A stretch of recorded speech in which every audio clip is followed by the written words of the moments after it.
terdiri pada 3 kategori, iaitu kambing pedaging, Boer kacang, Black Beagle, Savannah, Kalahari Red dan German Siam. Manakala bagi kambing susu pula adalah Alpine, Saanen, Toggenburg. Dan bagi kambing dwi fungsi pula adalah diternak bertujuan mendapatkan susu dan daging. Sebagai contoh, Janabari dan Anglo-Nubia. Assalamualaikum warahmatullahi wabarakatuh. Hari ini saya berada di ladang ternakan kambing. Okey, pada hari ini saya akan menunjukkan cara pengurusan makanan bagi ternakan haiwan kambing. Okey, jom mari kita tengok macam mana cara untuk menguruskan peternakan kambing. Perumahan dan kandang kambing. Terdapat berbagai jenis, bentuk dan rupa rumah serta kandang kambing. Setiap sesuatu rekaan mempunyai kelebihan dan kekurangan masing-masing. Namun demikian, setiap binaan berkenaan perlu memberikan persekitaran yang selesa untuk didiami oleh ternakan.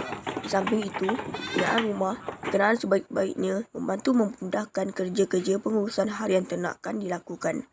Seperti kita lihat pada kandang kambing yang ini, okey, susunan atau rumah bagi haiwan ternakan kambing ini adalah mengikuti susunan atom memanjang yang bertangan dengan arah pergerakan matahari.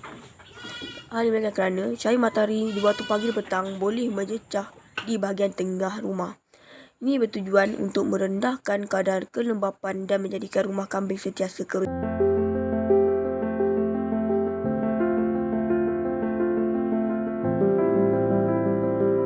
Okey, pada hari ini saya akan menemu abang-abangi cara pengurusan dari segi kambing ni. Okey. Macam mana dengan risiko kambing ni, bang? Risiko kambing okey, kalau anda kata musim hujan ke, sekarang kan musim hujan, lepas tu banjir lagi kan. Risiko dia boleh kena macam cirit-berit, sema, batuk semua tu. Lepas tu lagi-lagi kalau ada macam mamak kambing yang baru beranak tu lah, dia pergi antibody lagi lemah semua kalau datang sejuk semua. So kalau kita nak kurangkan, kita kena bagi antibiotik, ada ubat-ubat dia, lepas tu kita kena hidupkan bara kat bawah. Macam tu lah. Ni abang ada bagi ni ke untuk antibody dia? Antibiotik ada. Buat apa? Jadi macam contoh kalau macam dia kembung ke, dia cik berik, kita akan bagi ubat cacing. Lepas tu kita ada ubat macam antibody, vitamin semua. Kalau vitamin dengan antibody ni kita inject. Lepas tu kita ada ubat dia punya demam ke apa, tak silap lah. Lepas tu lagi kalau masa musim hujan ke apa, dia akan kena macam sakit mata. Lepas tu kita ada ubat spray dia. Okey lah. Okey, sekarang kita main cross lah. Macam kambing kacuk lah. So kat sini kambing kampung, kacuk ada bo. Macam tu lah. Ada main dengan baka bo lah.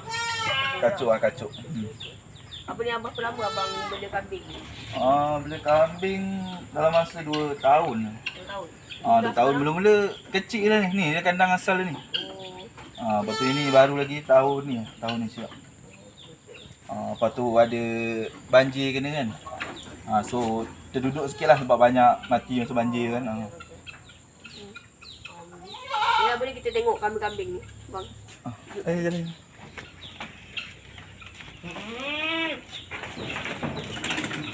Inilah kambing-kambing ni ya. Ni.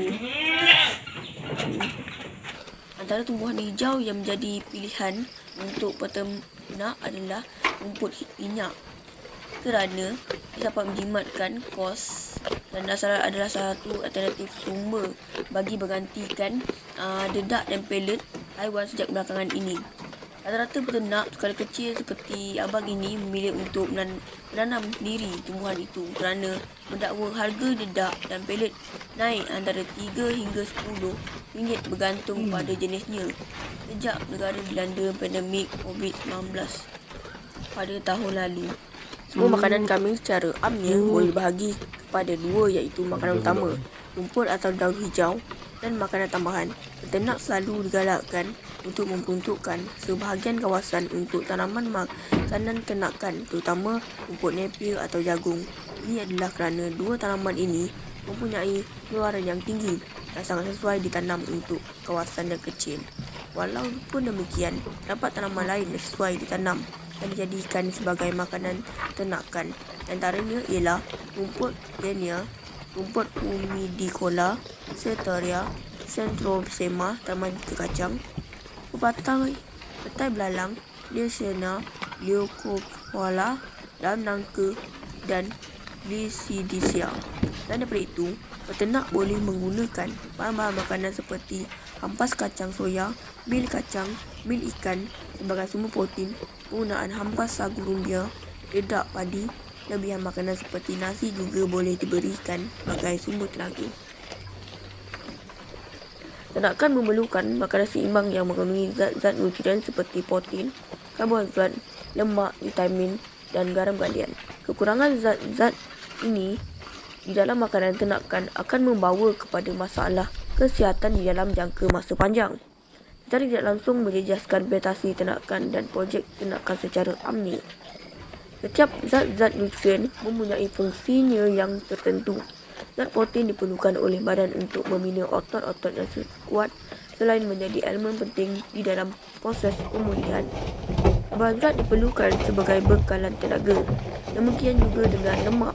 Selain daripada berfungsi sebagai penebar haba, ia juga berfungsi sebagai elemen simpanan untuk digunakan apabila kekurangan karbohidrat.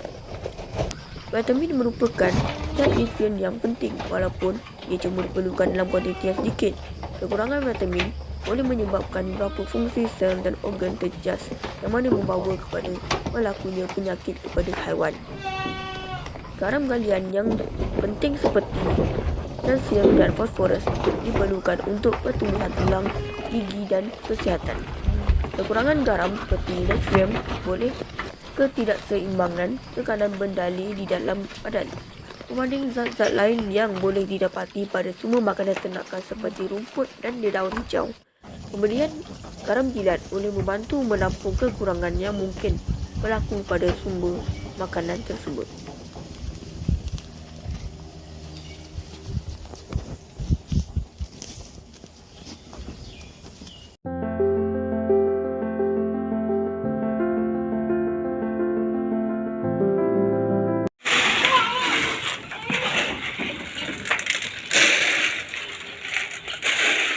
Bang, abang tanya, makanan tambahan apa bagi ke kambing ni? Selain dedak. Dedak kalau macam pagi akan bagi daun-daun lah, macam sawit ke, daun balik angin ke, tapi lebih kepada sawit lah. Tempat kita dengan sawit lah.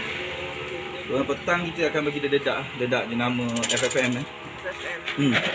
Kuantiti abang bagi tu? Kuantiti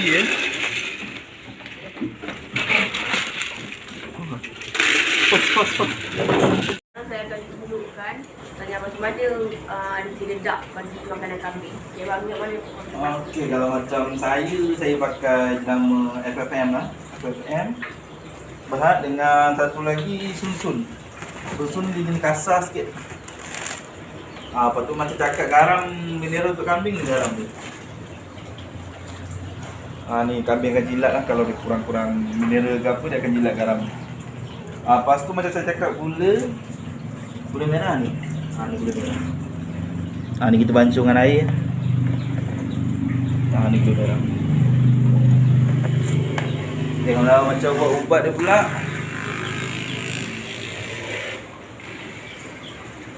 Kat sini kita ada ubat-ubat kambing. Cakap ni untuk macam mata dia kalau sakit ke apa kita akan guna ni untuk spray. Apa tu ni dia ada ubat cacing dia. Ubat cacing, antibiotik dia. Ni untuk cirit. Ni untuk cirit. Apa tu ni dua vitamin dia lah. Vitamin dengan antibiotik. Ni yang dua ni kita akan suntik lah. Kami mengikut berat dia lah. Okey, itu saya beritahu.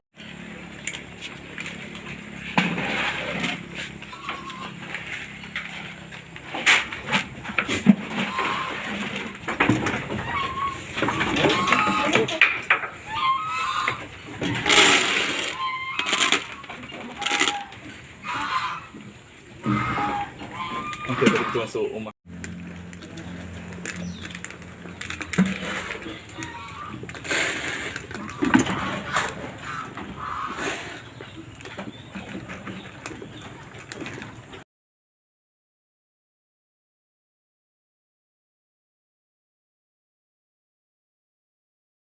Okey, macam mana abang bagi kuantiti untuk dedak ni? Okey, dedak ni untuk orang kata makanan tambahan ni je. Kita kan kambing ni dia kita kena lebihkan dia dengan apa benda-benda hijau lah macam daun sawit ke apa kan. Ni cuma kata tambahan je dekat 20% ni untuk makanan dia. Terima kasih Ah, ya, abang pada hari ni. sama-sama. Jadi bawa saya Ya sama. Terima kasih juga kerana datang ya.